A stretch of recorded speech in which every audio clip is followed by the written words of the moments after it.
Capítulo 5. Del Rosariazo, el Cordobazo y el Fenn a la muerte de Bandor. Una entrevista en Irún con el general. El presunto secuestro de Aramburu, aparición de Montoneros y el acuerdo con Perón. Las gestiones de Ricardo Rojo en París y la hipótesis de un frente. 1. Rosariazo, Cordobazo, el Fenn en las calles. La historia del Frente Estudiantil Nacional, FEN, empezó en el 65 en la Facultad de Ingeniería de Rosario. El FEN tuvo singular importancia en el crecimiento de Guardia de Hierro a fines de los 60, cuando se inició la etapa de la confluencia, y llegó a ser la organización estudiantil más numerosa que entró al trasvasamiento. Las dos fuerzas estudiantiles más importantes en la Argentina eran en ese momento las vinculadas con el Partido Comunista y sus alianzas, y el FEN, cuyos militantes no pertenecían a ninguna de las fuerzas políticas tradicionales. En el PC de esos momentos se estaban produciendo las primeras disidencias que darían lugar a la formación del PC Comité Nacional de Recuperación Revolucionaria, CNRR, guevarista y tímidamente maoísta, que fundaría luego el Partido Comunista Revolucionario. Rosario era una plaza universitaria con marca propia, marcada por la relación directa de los estudiantes con obreros industriales, de la carne y ferroviarios. Hasta esa ciudad había llegado también el grupo Praxis, fundado por Silvio Frondizi, nacido en La Libertadora, que creó el movimiento de izquierda revolucionaria de la Argentina, MIRA, y promovió la formación del MIR en Chile y en Venezuela. El debate ideológico, en tanto, estaba a la orden del día, y el Congreso de la FUA, realizado tras el golpe de Onganía, permitió observar en la época el alto grado de participación estudiantil en las luchas sociales. Hacia 1965, en la Facultad de Ingeniería, se originó la Agrupación Reformista de Avanzada Universitaria, ARAU, creada por jóvenes señalados como gorilas que giraban a la izquierda. Uno de sus líderes era Hernán Pereira, presidente del Centro de Estudiantes, a quien sucedió Eduardo Caíto Ceballos, su compañero de lucha. Luego de sumarse al FEN, el grupo comenzó a crecer en ingeniería y medicina en momentos en que el socialista Guillermo Esteves Boero lanzaba el Movimiento Nacional Reformista, MNR, que tuvo peso en todo el país, y años después se convertiría en un importante aliado del radicalismo. Un cuadro del FEN en Ingeniería de Rosario, Alberto Bosco, hizo el nexo con Roberto Grabois en Buenos Aires para unificar el grupo en todo el país. En 1967 se realizaron intensos debates y el FEN empezó a sumar cuadros en la izquierda nacional que se abría al peronismo. Pereira aún estaba a la cabeza del Centro de Estudiantes de Ingeniería mientras la organización continuaba expandiéndose en los claustros. El FEN contaba entre sus antecedentes haberse vinculado con el Che en Bolivia hasta su muerte en Ñacaguazú. Hernán Pereira explica que se siguió con preocupación el proyecto del Che, dado que había riesgos de fracasar debido a que la población de la zona de actividades rechazaba a los guerrilleros. Los cuadros de dirección del FEN daban por hecho que una guerrilla foquista tendría impacto en los medios de comunicación, pero no en el pueblo. En cierta medida estaban en contradicción con ese apoyo, puesto que estimaban que la metodología de lucha contrastaba con el desarrollo de una política de masas. Era una aventura sostenida en una sorprendente precariedad, pero de todos modos tratamos de ayudar por identidad ideológica, analiza Pereira en la actualidad. El reclamo estudiantil del 21 de mayo de 1969 por el comedor universitario en Rosario fue reprimido en una acción en la que la policía mató al estudiante Norberto Blanco. 3 días después estallaba el Rosariazo. El 29 de mayo se produjo el Cordobazo y el país cobró una tensión única. En Rosario, el FEN, que conducía Hernán Pereira y Caíto Ceballos, aliados coyunturales del PCR de Otto Vargas, donde Víctor Lapeña era el líder estudiantil, se movía como un pez en las aguas de la rebelión. En tanto, sus dirigentes construían en Rosario un sólido aparato político para una militancia sin fisuras. En una de las movilizaciones callejeras de la época, debido a la agresividad de la caballería, los estudiantes tendieron entre los árboles cables de acero a baja altura. Los policías, que no vieron el obstáculo, Observaron que los muchachos no retrocedían y estimaron que tenían la oportunidad de darles una paliza histórica. Asusaron entonces a los caballos y sable en mano cargaron sobre la estudiantina. La sorpresa se produjo cuando los caballos comenzaron a caer sobre el pavimento al entreverarse en los cables, mientras que cientos de estudiantes se abalanzaban sobre ellos y les arrebataban los sables y las pistolas. Los servicios del gobierno nacional estaban confundidos con la organización del FEN, ignoraban que contaba con refugios, armas y elementos para resistir y desconocían que los estudiantes se preparaban con ejercicios físicos y prácticas de combate callejero en pueblos cercanos a Rosario. La confusión de los espías surgía porque el grupo no tenía una logística económica y la pobreza corroía a sus militantes, que trabajaban full time porque la mística superaba a las carencias. Las fuerzas del orden acostumbraban a analizar las fuentes económicas de un grupo político para establecer su capacidad operativa. En este caso, las leyes eran otras y su crecimiento lo llevó a contar con más de 3.000 cuadros capacitados para movilizarse. Salíamos a las calles con el corazón en la mano, recuerda un militante de entonces. Rosario era profundamente peronista y el grupo se nutría de estudiantes que llegaban de diferentes puntos del interior del país, hijos de sectores medios empobrecidos durante las aventuras militares de gobierno. Los fenicios, como se los conocía en los ámbitos universitarios, no esquivaban el bulto a compartir experiencias con los trabajadores de la carne o aliarse con peronistas. Su ideología se construyó en el marxismo-leninismo sobre la base de la búsqueda de identidad nacional, un camino cercano al que cimentaba Guardia de Hierro desde Buenos Aires. Los guardianes no eran sectarios en materia de análisis, leían a Marx y Lenin y estudiaban textos como ¿Qué hacer? Roberto Grabois, llamado Pajarito por su temprano ingreso a la universidad, era en ese momento el máximo dirigente del FEN. Surgido de la izquierda nacional y el socialismo histórico, el FEN estudiaba fuentes que conducían al peronismo, luego de superar un tiempo de marxismo duro, que no desdeñaba acercamientos a la guerrilla. Su formación pasaba por el tránsito hacia una idea de la realidad argentina cercana a intelectuales como Jorge Abelardo el Colorado Ramos, versión nacionalista, nacional trotskista, con sus estudios de marxismo latinoamericano, y Juan José Hernández Arregui, cercano a Cook, interesado en una formulación histórica basada en elementos del revisionismo y el reconocimiento de los valores de la Revolución cubana. Desde ese espacio político, el FEN avanzó hacia Guardia de Hierro. Bandor. 2. Bandor. Una muerte a gritos. Augusto Timoteo el Lobo Bandor fue asesinado en momentos en que se acentuaban los reclamos sociales y estudiantiles en las provincias. Corría junio del 69. En los meses previos al hecho, había perdido credibilidad en la medida que los conflictos gremiales se disparaban y su relación con Perón presentaba fisuras desde el mal logrado operativo Retorno.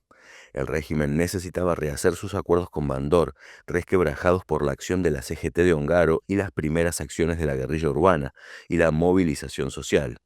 El participacionismo de los jerarcas gremiales ya no era eficiente a la hora de intervenir en la solución de los reclamos de miles de trabajadores. Si se producía una fractura en ese equilibrio, Bandor debía replantear su posicionamiento e intentar un acercamiento a Perón. Ese paso se contradecía con el papel de aliado que le asignaban los militares al Lobo, quien terminó perdido en un callejón sin salida. Si no actuaba en ese marco, corría el riesgo de pasar a ser un estorbo. Los militares le demandaban que se constituyera en mediador entre el gobierno y el grueso de los trabajadores. En ese requerimiento no había espacios intermedios cuando la rebelión se extendía en casi todo el país, y el Lobo había perdido legitimidad ante el poder luego de participar en el Cordobazo. En marzo de 1969, Augusto Timoteo Bandor había viajado a Irún, España, a entrevistarse con Juan Domingo Perón. El líder de la Unión Obrera Metalúrgica estaba afectado por la ofensiva del gobierno de Onganía contra el movimiento obrero, que le estrechaba los márgenes para negociar. En su horizonte, Bandor avistaba peligros porque la primavera de su relación con Onganía había terminado. El régimen venía en picada y había reclamos gremiales y sociales en todo el país. Además, algunos personeros del entorno del ministro del Interior, Francisco Imaz, comenzaban a mirarlo con recelo. El gobierno militar quería un Bandor independiente del general y adentro del proyecto del peronismo sin Perón que había impuesto en el gremialismo años antes. En el encuentro de Irún, donde el general lo citó para evitar la presencia de López Rega, hablaron solos, sin interferencias. Todo indica que Bandor fue a verlo con signos de arrepentimiento por sus posiciones de confrontación de los últimos años. Quería rectificar el rumbo porque estaba debilitado y su proyecto hacía agua. Bandor fue a pedirle disculpas y a someterse a la conducción del general. De lo poco que se conoce de esa reunión, pude saber que Bandor le pidió perdón a Perón y se largó a llorar. Le pedía perdón y llorando decía que se había equivocado al enfrentarlo. El general lo miraba sorprendido y solo atinaba a palmearlo mientras le decía: Bandor, ahora que saben que vino a verme, usted se tiene que cuidar mucho, porque van a querer matarlo. El lobo lloraba y Perón le hablaba: Bandor, ahora que usted dice que esto lo van a querer matar, ahora que usted dice que lo van a querer matar, la CIA va a querer matarlo, se tiene que cuidar. Era una especie de diálogos de sordos. El sindicalista fideero Miguel Gacera, que asesoró durante años a Bandor, contó que a Perón le duró mucho tiempo su enojo con el lobo, a raíz del fracaso del operativo Retorno en diciembre de 1964. La Comisión para el Retorno hizo cualquier cosa. El propio Bandor en Madrid ridiculizó a Perón al pedirle que se metiera en un baúl para ver si era posible pasarlo por la frontera. Preparaban un operativo secreto que sabía todo el mundo. Le decían al general que iban a contratar una avioneta de un comerciante de Canarias para sacarlo clandestinamente. Cuando fracasó el operativo en Brasil, en una grabación, Perón advirtió: hay que cortarle la cabeza a la víbora. Domingo Blajakis me la hizo escuchar en el gremio y me anunció: vamos a cumplir la orden de Perón y espero que no estés al lado del lobo cuando pase esto. Gacera siempre tuvo dudas de esas bravuconadas, propias del ambiente sindical. Dudaba que el gesto fuera el anuncio de un crimen, sin embargo no desconocía el riesgo que corría el líder metalúrgico.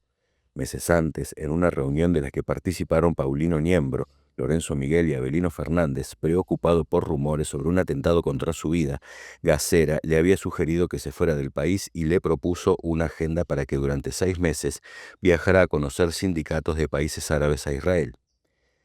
Países árabes e Israel. Bandor rechazó la propuesta y con mirada severa le respondió: si hay algo que pueda ser jodido para mí, prefiero que sea acá. El día previo a su asesinato, Gacera lo visitó en su departamento de Emilio Mitre, casi Asamblea, donde vivió su viuda hasta su muerte acaecida en 2005. A los 82 años aún destaca que lo sorprendió el efecto que el lobo expresaba a sus hijos en el ámbito íntimo. Para él, el lobo era un pragmático del poder que miraba el mundo como un jugador empedernido. Guardia de Hierro se mantenía distante tanto de Bandor como de Blajakis y de la izquierda peronista que operaba desde la CGT de los argentinos. Álvarez, a diferencia de Tristán, cuestionaba al lobo respecto de Perón, pero reconociéndolo como peronista. Montoneros, a través del semanario El Descamisado, difundió años después una versión del asesinato de Bandor, adjudicándose el hecho para enriquecer la mortífera leyenda que comenzaron a construir con la muerte de Aramburu. Sobre la entrevista en Irún decían: textualmente Perón dijo: a Bandor yo lo mandé llamar 3 meses antes de que lo mataran. Vino a Irún, donde yo estaba, y le dije: a usted lo matan, se ha metido en un lío que a usted lo van a matar. Lo mataban unos o lo mataban otros, porque él había aceptado dinero de la embajada norteamericana y creía que se los iba a fumar a los de la CIA. Hágame el favor, le dije: si usted le falla al movimiento, el movimiento lo mata, y si usted le fallan los norteamericanos, la CIA lo mata. Por su parte, el empresario Héctor Villalón afirmó que no fueron Montoneros u otros grupos guerrilleros quienes lo mataron, sino los servicios de informaciones del gobierno militar, quizá porque habían hecho las paces con Perón. Según sus fuentes, el general le dijo antes de terminar la reunión que a su regreso a Buenos Aires tenía la misión de unificar ambas alas de la CGT. Bandor fue asesinado el 30 de junio de 1969, un año antes del controvertido secuestro y asesinato de Aramburu y 2 años antes del crimen de José Alonso. Los tres dirigentes tenían algo en común. Desde perspectivas políticas diferentes, negociaban con Perón el fin de Onganía para armar un gobierno de transición encabezado por el propio Aramburu, que condujera finalmente hacia un proceso electoral limpio, inscrito en el retorno de Perón al país. El dirigente gremial Augusto Bandor fue muerto a tiros en un atentado que epilogó con una bomba. Tituló La Razón en las primeras horas de la tarde, estremeciendo a la ciudadanía que se agolpaba sobre los kioscos para atrapar un ejemplar de las clásicas pilas de las esquinas. Onganía, a través de su ministro del Interior, Francisco Imaz, anunció el estado de sitio en todo el país y un plenario de secretarios generales de la CGT resolvió un paro general de 24 horas y 48 horas de duelo. En Guardia de Hierro, la muerte de Bandor cayó como un balde de agua fría. Tanto Tristán como Álvarez consideraron el hecho como un crimen, de acuerdo con los valores de la resistencia que no concebían el asesinato como herramienta política. Analizaban el tema en la casa de Fabio Bellomo, cuando llegó Mario Gurioli con 2 botellas de champagne. Los tres dirigentes se alteraron al escucharlo decir: «Vamos a celebrar la muerte de Bandor, muchachos». Gurioli sonreía mientras intentaba arrancar el corcho. Tristán estalló y dio un salto hacia adelante y le arrebató la botella. «Pero, hijo de mil puta, mataron a un obrero». Gurioli reflexiona sobre el hecho y reconoce que fue un acto de humildad a la altura de las convicciones de Tristán. Él, que estaba peleado con el lobo, me cagó a pedos porque brindar por la muerte de un dirigente obrero era un anarco de aquellos. 3. La extraña muerte de Aramburu. La muerte de Aramburu fue en aquellos años un hecho que ensancharía el espacio de la violencia de las minorías frente a la lucha de las masas. Habían pasado unos días desde la desaparición del general Pedro Eugenio Aramburu, el vasco para sus íntimos, ocurrida el 29 de mayo de 1970.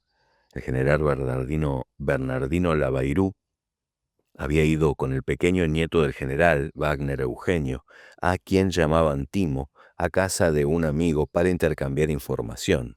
Timo se entretenía con las noticias en la televisión en blanco y negro y de pronto comenzó a gritar: es ese, alargando su pequeño brazo y señalando la pantalla con su dedo derecho. Ese es el que se llevó a papá Lulo. Los dos hombres se volvieron y quedaron con los ojos fijos en la imagen cenicienta que aparecía en la pantalla del televisor. Se miraron entre ellos una y otra vez mientras el niño insistía: «Ese es el que se llevó a papá Lulo». Timo llamaba papá Lulo a su abuelo mientras señalaba con su índice derecho al coronel Luis Premoli, secretario de Prensa y Difusión del general Juan Carlos Onganía. La mañana del secuestro, el general recibió en compañía de su nieto a los militares que lo habrían llevado contra su voluntad. En ese momento Aramburu esperaba en su departamento al periodista Ricardo Rojo, no a los uniformados. La nerviosa escena se desarrolló en el living de la casa del general en la mañana del 29 de mayo, según la relató el capitán Gandhi. Los dos militares intimaron enérgicamente a Aramburu a seguirlos, y este, que conocía al menos a uno de ellos, meditaba inquieto su decisión. Sentía una íntima preocupación por las intenciones no claras de los recién llegados. De pronto los dos uniformados observaron la presencia sigilosa de Timo, que seguía la escena con preocupación e intentaba acercarse a su abuelo. «General, saque al niño de aquí, por favor». El milico fue imperativo. Aún hoy no se sabe cómo se fueron esos hombres de la casa, ni quiénes eran. Aramburu, como se verá, esa mañana salió solo a la calle, al menos en una oportunidad. Tampoco se conoce en la actualidad el camino que tomaron los uniformados al partir, ni si se fueron con él en una segunda salida del militar a la calle. El capitán Aldo Luis Molinari y los amigos de Aramburu evaluarían poco después, de acuerdo con los testimonios de la investigación paralela que realizaron, que en los mismos no aparecía el nombre de ninguno de los militantes montoneros mencionados como presuntos secuestradores. Sara Herrera, viuda del militar, no reconoció nunca a ninguno de los muchachos montoneros que identifica la historia oficial como autores del hecho. 4. Historia oficial a dos voces. El secuestro de Aramburu tiene una historia oficial a dos voces y una tercera que contiene elementos que muestran que no se trató de una ficción. Una es la de Montoneros, la otra es del Ejército. Ambas coinciden. En la causa peronista se cuenta que a las 9 de la mañana del 29 de mayo de 1970, Emilio Ángel Maza, que estudió en el Liceo Militar en Córdoba, y Fernando Abal Medina se llevaron al general Aramburu de su casa en la calle Montevideo, en Buenos Aires. El 1 de junio, luego de un juicio revolucionario, Aramburu murió fusilado por los guerrilleros en el denominado Operativo Pindapoy. El comunicado número 5 de Montoneros explicaba que constituían una unión de hombres y mujeres profundamente argentinos y peronistas, dispuestos a luchar armas en la mano por la toma del poder para Perón y para su pueblo, y la construcción de una Argentina libre, justa y soberana. Se autoproclamaban justicialistas de inspiración cristiana y nacional. Esa fue la historia que militares del ejército y montoneros respetaron, unos para el repudio, otros para la exaltación del hecho, y ambos por la necesidad de imponer un relato ante la sociedad. Se trató de uno de los pocos casos en los que una fuerza guerrillera que se pretendía o aspiraba a ser popular se presentaba ante la sociedad con un crimen. Minutos antes del mediodía de aquel 29 de mayo de 1970, el capitán Aldo Luis Molinari llamó por teléfono a su amigo Próspero Germán Fernández Alvariños, conocido como el capitán Gandhi, uno de sus amigos en el golpe militar del 1955. Secuestraron a Aramburu, le anunció desconsolado a Gandhi y le sintetizó lo ocurrido. Fueron 2 uniformados. En Radio Rivadavia no pueden dar la noticia porque el gobierno no lo permite, dijo un Molinari confundido. En el libro Z Argentina, el crimen del siglo, Gandhi cuestionó con información la hipótesis del secuestro y posterior fusilamiento del expresidente provisional a manos de la organización Montoneros. El ministro del Interior, general Francisco Imaz, había hablado por televisión de autosecuestro la tarde del día 29 y mintió frente a los periodistas al decir que Aramburu contaba con custodia. El gobierno quería instalar un rosario de dudas para incriminarlo en un hecho que, según ellos, había sido provocado deliberadamente por él mismo, el general y sus amigos. Se decía en esos días que luego de su acuerdo con Perón, Aramburu había presuntamente armado su secuestro para conmover al gobierno de Onganía y apurar la sucesión en su favor. Ese acuerdo con el peronismo para el regreso del líder sellaría el reencuentro histórico de 2 antiguos enemigos que se unían para el bien de su país. La noticia acerca de la arriesgada jugada política se difundía en voz baja, y en ámbitos militares se decía que la filtración del dato se produjo durante un té canasta donde participaban mujeres de militares. Sara Herrera, la mujer de Aramburu, habría comentado allí el proyecto de su marido y la noticia llegó a oídos de los servicios de inteligencia militares. La versión, de todos modos, no parecía muy seria, era más bien uno de los comentarios de la cotidianidad que sobrevolaron el caso por esos días. El ministro del Interior, Francisco Imaz, habría elaborado el plan pensando en 2 hechos: capturar al Vasco y difundir la versión del autosecuestro. El segundo, dar a conocer públicamente la existencia de una organización político-guerrillera que sería la responsable del episodio. Así, con Aramburu como víctima, buscaban reabrir las heridas del 55, guardando celosamente la verdadera razón: hacer fracasar el impactante acuerdo de los 2 viejos enemigos históricos, fortaleciendo al gobierno. En las febriles reuniones de análisis, los guardianes decían que Aramburu tenía 2 enemigos potenciales. Uno era Onganía y sus deseos de perpetuación.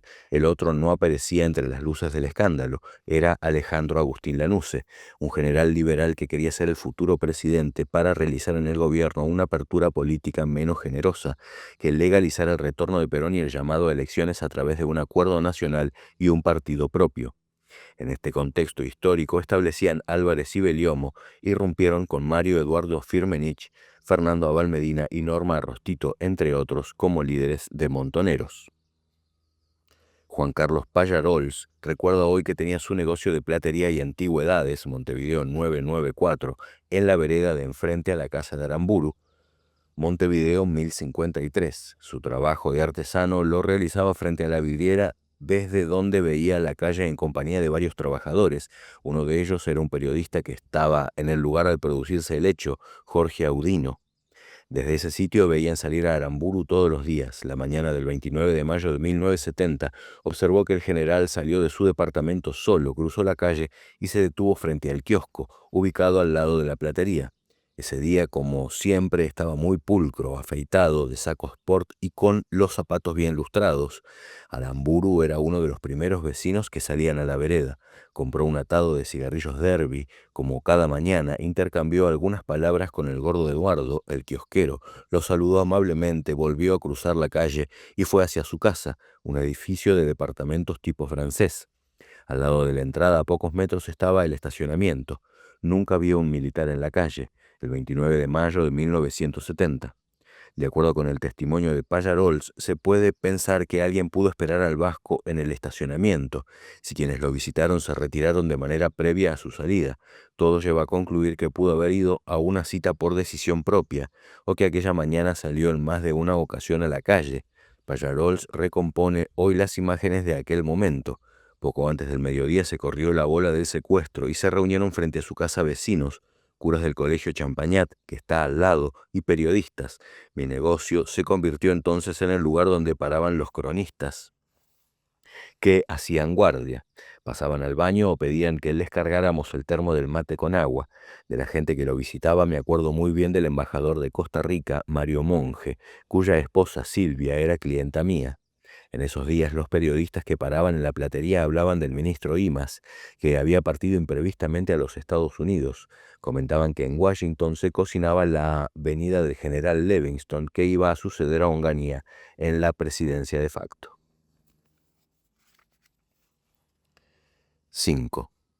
Guardia, Montos y el gobierno.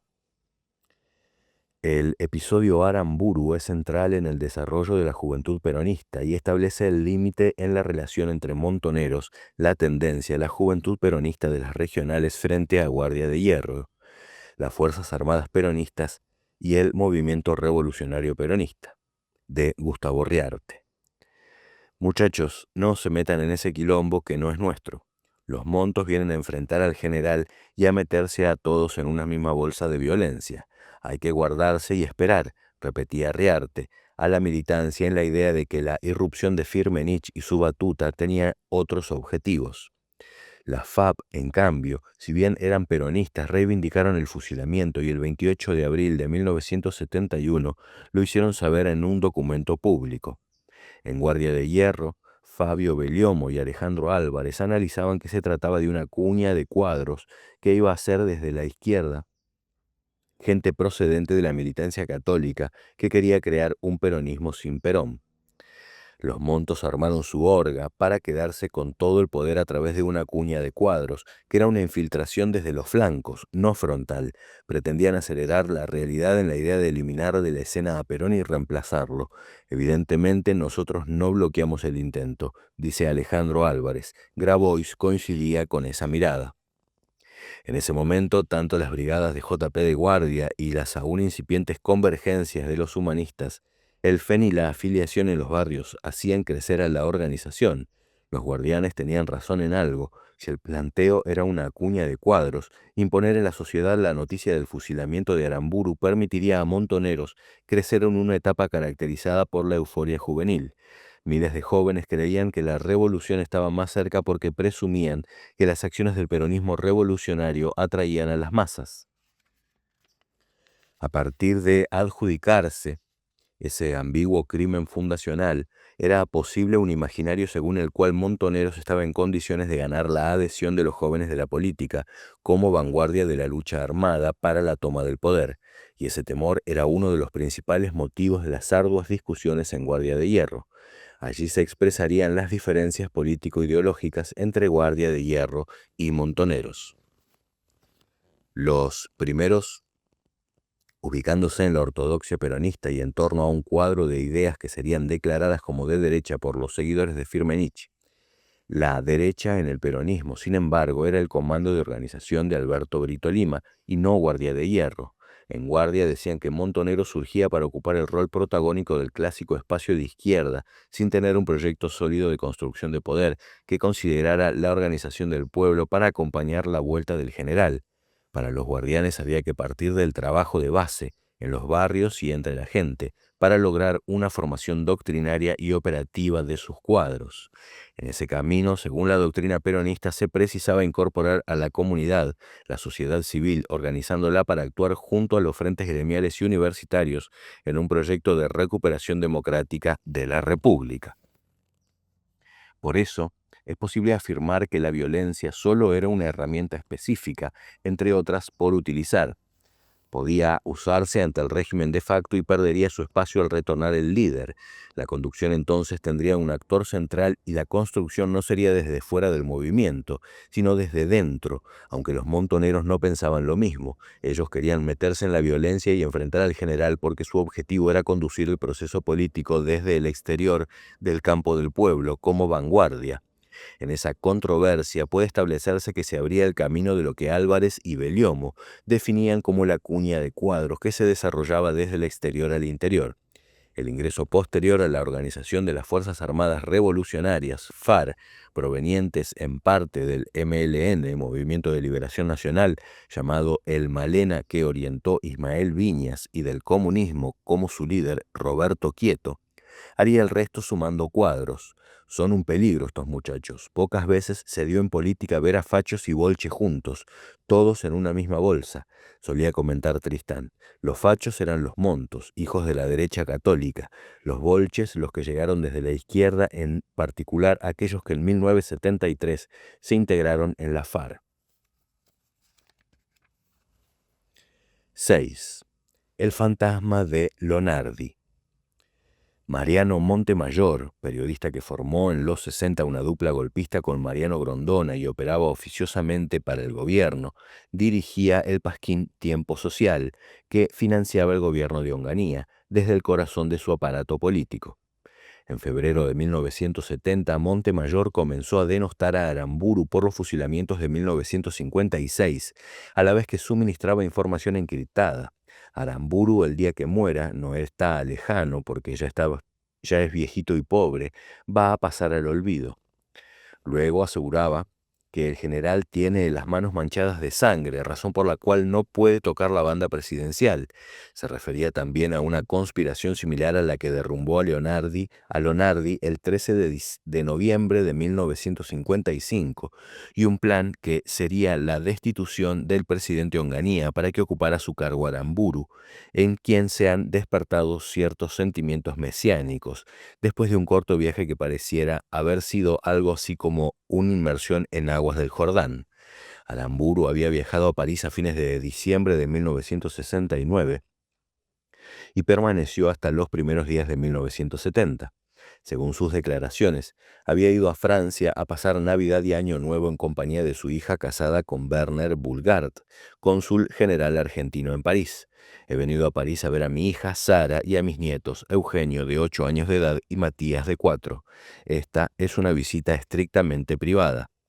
En un párrafo previo se señalaba que el expresidente no estaba al tanto de versiones según cuales él y Frondizi eran mencionados como posibles candidatos a presidentes provisionales, si Onganía convocara elecciones para restablecer la democracia. La inmersión en las aguas del Jordán que mencionaba el oficialista Montemayor no era otra cosa que una posible entrevista personal en París con Perón, episodio que para Guardia de Hierro era una certeza. A esa altura, los guardianes sabían que imás y sectores de la Iglesia impulsaban una guerrilla autoproclamada peronista. El régimen contaba para ello con el auspicio de la Orden Jesuita.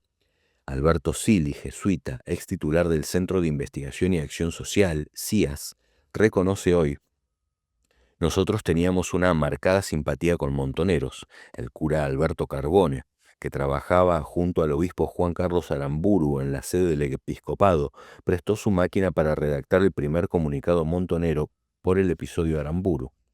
El hecho dejaba entrever que existía apoyo oficial de algunas líneas de la jerarquía católica a la orga. Entretanto, curas como Carlos Mujica se acercaban a la experiencia apoyando la violencia. Por entonces ya estaba en circulación la revista Cristianismo y Revolución. Desde sus páginas, García Elorrio enfrentaba a sectores de la cúpula de la Iglesia apoyándose en la línea que conformaría sacerdotes del Tercer Mundo, con las ideas del cura colombiano Camilo Torres y el Che. El objetivo de Imaz era sostener la dictadura mediante una derechización producto de la violencia de izquierda, promovida por el propio gobierno. Así pensaban inmovilizar al líder anclado en Madrid y a la sociedad. Álvarez y Bellomo se movían en los mentideros políticos de la época y temían por eso. Para ellos la nueva estrategia era la continuidad de la del golpe en el golpe, lanzada en Montevideo en febrero de 1967. Es posible que hasta tanto no desarrollaron su organización de cuadros en los diferentes territorios barriales, los guardianes no alcanzaran a formarse una conciencia acabada de todo cuanto ocurría en las alturas del poder, o como las evaluaciones acerca de las operaciones del gobierno se hacían en gran medida en la oscuridad. La práctica política junto a la gente les iba a dar una mayor densidad de elementos de análisis. Una cosa era pensar entre escritorios, otra hacerlo en las calles frente a las exigencias cotidianas. Perón, por su parte, sabía dos cosas. Una era el riesgo de las organizaciones armadas y la volátil peligrosidad del vanguardismo, que no alentó en su formación, pero que usó como conductor. El otro dato que lo preocupaba eran las Fuerzas Armadas, porque si no desgastaba la doctrina de seguridad nacional creada en la posguerra por los norteamericanos a la que había adscrito el gobierno de Onganía, sería imposible su retorno. Y en ese punto necesitaba de montoneros y la FAP, lo que constituía una contradicción que podía contrarrestarse con una organización de formación de cuadros en los barrios como Guardia de Hierro. A Onganía le preocupaba Aramburu por su proyecto en general y por el sillón presidencial en particular. Juan José Taccone relató con detalles una entrevista celebrada en Olivos años antes del crimen. Durante esa reunión, la referencia al Vasco sacó de cauces a Onganía. Sindicalistas aliados al gobierno militar como Paulino Niembro, Hombre de Bandor y Rogelio Coria fueron testigos del hecho. El proyecto de Aramburu, que concebía echar a Onganía y tras una transición como presidente de la Apertura, llamar a elecciones democráticas luego del regreso de Perón, era sostenido a rajatabla por sus amigos. El 13 de diciembre de 1971, el capitán Gandhi, integrante del grupo del capitán Molinari, y el general Lavairú le escribió una extensa carta a Carlos Sánchez Viamonte, Carloncho, jurista del socialismo democrático y exfuncionario de la Libertadora, donde reafirmaba la idea de un reencuentro histórico que proclamaría presidente Aramburu luego de echar a Onganía y abriría el camino del retorno de Perón. En ella se mencionaba que para comienzos del 70 y de regreso de Costa Rica, ya tenía Aramburu prevista la composición del equipo de hombres que lo acompañaría en la nueva gestión presidencial, a la que llegaría tras una acción militar que desalojaría por nazi a Onganía, en lo que se hallaban empeñados y comprometidos altos jefes. Gandhi señaló que Aramburu recurrió a él para diseñar el modelo de la apertura en un escenario único, pero deben ser muy poquitos los que saben que usted, para mayo, esperaba mañana a mañana leer en los diarios una pieza histórica, cuando desde el balcón de la Casa de Gobierno la hiciese pública Aramburu y la recogiese en los diarios. Usted conocía esa pieza y desde que Aramburu la hacía suya como programa del nuevo gobierno de la liberación, usted sufrió como solo yo sé el día 29 cuando se enteró que los secuestradores habían obtenido una victoria sobre la República. Si bien en la carta no se habla de una alianza con Perón, la referencia al balcón y la liberación expresan la idea de una ruptura profunda y un cambio de rumbo. Una vez muerto Aramburu, se puede especular con que Gandhi tenía razones de peso para no revelar la operación en la que su grupo de militares jubilados del golpe del 55 aparecía involucrado en un proyecto político que no era público. Meses antes de la desaparición, otro indicio subrayaba los contactos entre Perón y Aramburu.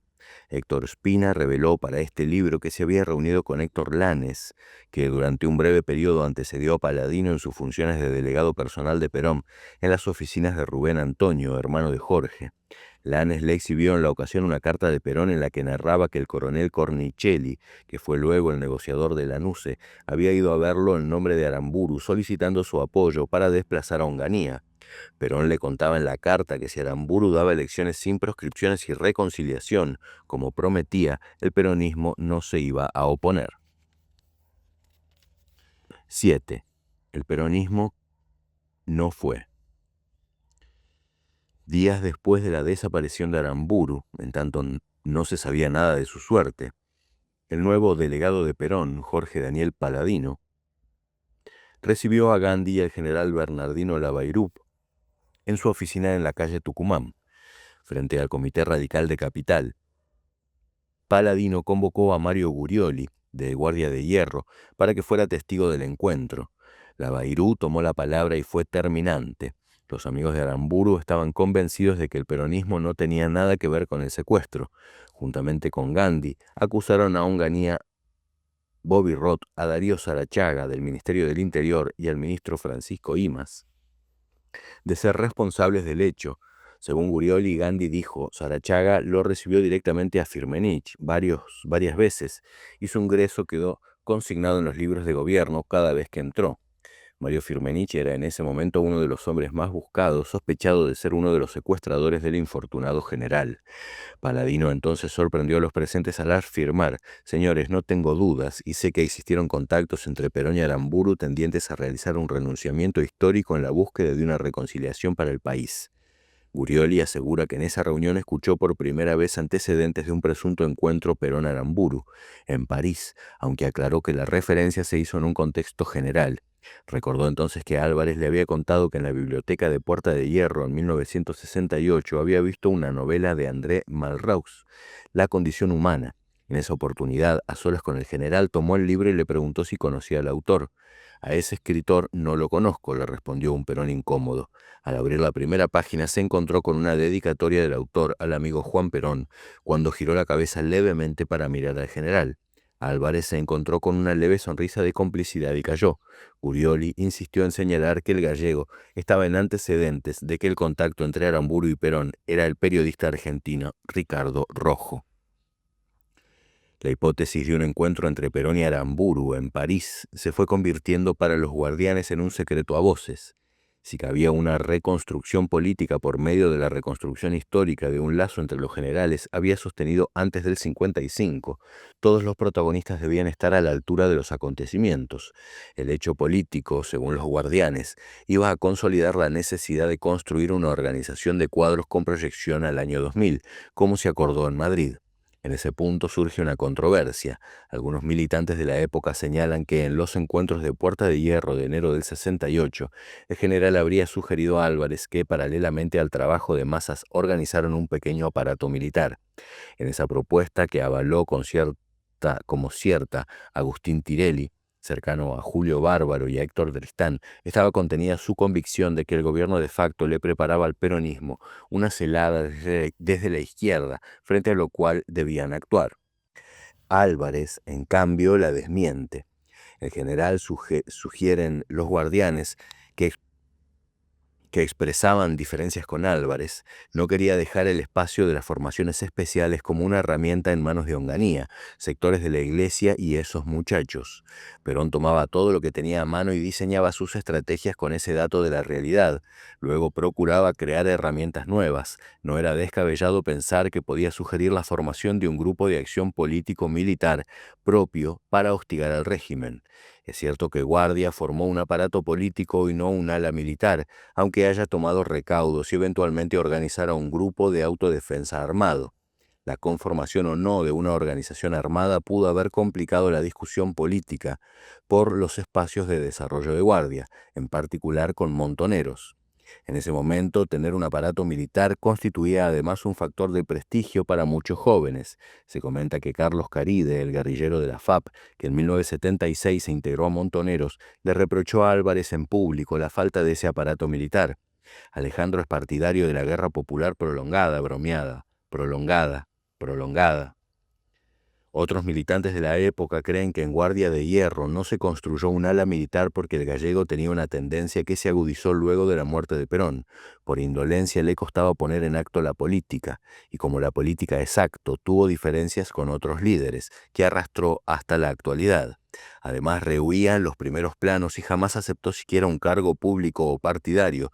Por otra parte, el aparato militar otorgó puntos en la lucha por los cargos en el poder al ganar el peronismo las elecciones del 11 de marzo de 1973. Alejandro construía poder, pero no quería ser parte de su proyección en el gobierno. Analizan aún hoy.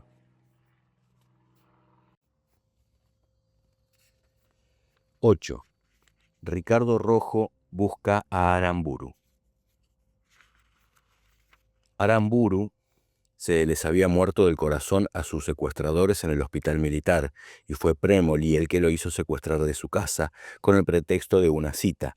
Aramburu bajó porque era amigo de Premoli, pero cuando subió al auto le dijeron que estaba preso y que iban al hospital militar. Fue ahí cuando Aramburu se descompuso y no se recuperó hasta su muerte. En su testimonio a la militancia, Alejandro Álvarez argumentaba que es muy posible que los secuestradores no buscaran matar a Aramburu, sino ridiculizarlo, y que su muerte no estaba en los planes de quienes lo amenazaron, al menos en una primera instancia. Sabía también que su amigo Ricardo Rojo era una especie de madame entre su casa de la avenida Santa Fe pasando Montevideo, donde vivía con su familia. Hacía reuniones, invitaba amigos, degustaba vinos, su casa era un mentidero más. En los últimos días de mayo del 70, era imposible ubicar a Rojo en Buenos Aires. Álvarez sabía que el periodista estaba triangulando entre Perón y Aramburu en pos de un acuerdo político. 2 días antes de la desaparición de Aramburu, Álvarez y Rojo se encontraron y, según El Guardián, Rojo le contó que Perón le había pedido que fuera a París a hablar con André Malraux y tratara de conseguir un lugar para reunirse con otra persona. Esa persona no era otra que el general Pedro Eugenio Aramburu. Álvarez insiste con su relato y dice que, enterada del probable acuerdo Perón-Aramburu, la dirección de guardia decidió pedir una reunión con el Vasco. La respuesta resultó positiva. Álvarez, Héctor Tristán y Fabio Bellomo fueron recibidos por el secretario de Aramburu, Héctor Sandler, quien los presentó al expresidente de facto en una oficina de la calle Sarmiento. Aramburu habló con ellos en presencia del ingeniero Raúl Ondartz, expresidente de Hidronor, y Sandler quedó afuera. Aramburu les reveló: "Yo me vi con Perón", y detalló luego los acuerdos para sacar a Onganía y recuperar la democracia sin proscribir el peronismo, posibilitando el retorno de Perón. En Guardia se caracterizó entonces que Aramburu tenía intenciones de cumplir los acuerdos, ya que además de lograrlo pasaba a la historia. Alejandro Agustín Lanús, comandante en jefe del ejército, en cambio, quería liquidar a Onganía, desplazar al Vasco en la lucha por la presidencia y desgastar a Perón hasta su muerte para acceder al poder. Si eventualmente tenía que aceptar el retorno de Perón, que parecía inevitable, lo haría, pero los precios serían otros. Nuevamente, el odio reaparecía como un muro que Perón y Aramburu querían sortear. Lanusse no. Aunque fue un hombre muy inteligente, la prisión que sufrió entre 1951 y 1955 a raíz de la fallida asonada de Luciano Benjamín Menéndez lo había endurecido en el rencor. El periodista y escritor Rogelio García Lupo avala que existió una relación muy estrecha entre Perón y Rojo a partir de 1967 y dice que Rojo viajó varias veces a Madrid para trabajar en la conexión Perón-Aramburu. García Lupo tenía vinculación con Guardia a través de Héctor Tristán, quien enviaba sus libros a Puerta de Hierro. Pablo Rojo, por su parte, recuerda que su padre, un duro antiperonista a finales de los 50, estaba muy impresionado por la personalidad del líder, a quien trataba debido a su pertenencia al grupo que orientaba a Rogelio Frigerio. La flexibilidad de Perón era tal que luego de la traición de Frondizi podía volver a negociar con el expresidente y sus seguidores. En particular, siempre tuvo un vínculo especial con Rogelio Frigerio. Perón sabía perfectamente quién era Rojo, entiende García Lupo, y este comienza a ser un operador suyo en el esfuerzo de una búsqueda de acuerdos con Aramburu. Recuerdo que el último viaje de Rojo a Madrid es en el verano del 70, previamente a una entrevista con Aramburu. No me acuerdo si fue en febrero o marzo del 70, pero tengo la idea de que hacía calor. Lo que puedo decir con mucha seguridad es que Rojo nos pidió a Álvarez Pereira y a mí que lo acompañáramos a ver a Aramburu. La reunión se realizó en la casa de la calle Montevideo. Rojo quería que sus amigos, con los que había compartido un estudio en la Valle 1290, confirmaran sus reuniones con Aramburu y la razón de ellas, motivadas por el vínculo entre Perón y Aramburu. Fue la única vez que García Lupo vio al Vasco Aramburu. 2 días antes del 29 de mayo de 1970, los generales del ejército cercanos a Aramburu se reunieron con Onganía para conocer sus ideas. Los generales sometieron a Onganía a un examen exhaustivo el 27 de mayo. Asistieron 48 generales en actividad, sobre 51 convocados por el presidente. El balance fue desolador, porque la mitad sospechó que Onganía era realmente fascista, en un sentido literal de alarmante anacronismo, y la otra mitad que se había vuelto mesiánico, incapaz para reflexionar sobre el país con los datos de la realidad a la vista. Esa noche la suerte de Onganía quedó sellada, pero el viernes 29 el general Aramburu fue secuestrado de su domicilio inexplicablemente. La reacción de los militares en ese encuentro pudo haber sido decisiva para que Aramburu se dispusiera a desplazar a Onganía, ante lo cual el ministro Imaz apresuró una operación que comenzó con la desaparición del Vasco y debía concluir con el fracaso del proyecto de Aramburu. En tanto se desarrollaba el drama, el propio oficialismo difundía una presunta operación de autosecuestro, contracara de lo que realmente estaba ocurriendo. Las conspiraciones en ese momento fluían de tal modo en los ámbitos castrenses que uno de los colaboradores del ministro Imaz lanzó una versión casi delirante. Decían que en una reunión realizada en las playas de Canelones, Uruguay, también se conspiraba para derrocar a Onganía.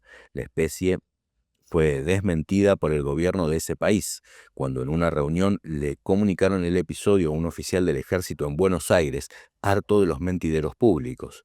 Respondió a sus subalternos: si el complot es en Canelones, que detengan a Rossini, narró alguna vez García Lupo. Cuando asumió la presidencia el general Alejandro Agustín Lanusse, en el peronismo se evaluaba que había comenzado la última etapa del retorno de Juan Domingo Perón a la Argentina. Guardia de Hierro acentuó en esa coyuntura la política que condujo al salto más importante de crecimiento de la organización a lo largo de su existencia. El movimiento peronista esperaba volver al 45 con su general en términos simbólicos, en una idea de tiempo propio, para restaurar lo histórico y así ir en camino hacia el futuro. Los guardianes interpretaban que el devenir histórico se conformaba en un movimiento de flujo y reflujo, tal como lo definía Mao Zedong y solía recordarles Perón. Sin embargo, una de las enseñanzas que dejaría la muerte de Aramburu, convertida en ejecución revolucionaria, era en parte la aceleración de los tiempos políticos y la inserción de la violencia en sus acciones. El episodio encerraba una divisoria de aguas aguda y definitiva. A Guardia de Hierro no le cabía entonces solamente interpretar los hechos, sino además imaginar y decidir cómo y en qué circunstancias convertirían en acto sus propias posiciones políticas.